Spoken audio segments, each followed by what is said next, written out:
நெஞ்சம் என்னும் கூடு அதில் நெருப்பு வைத்ததாறு, துன்பம் வந்த போதும் அதை துடைப்பதிங்கு யாரு? கலங்கும் போது சேரு, அது தெளியும் போது நீரு. கடவுள் போட்ட கோடு அதை திருத்த போவதாறு? வெந்த புண்ணும் ஆறிடுமா?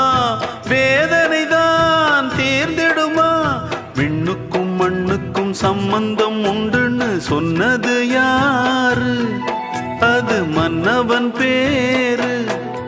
அந்த வானத்தை போல மனம் படைச்ச மன்னவனே, பனி துளிய போல குணம் படைச்ச தென்னவனே.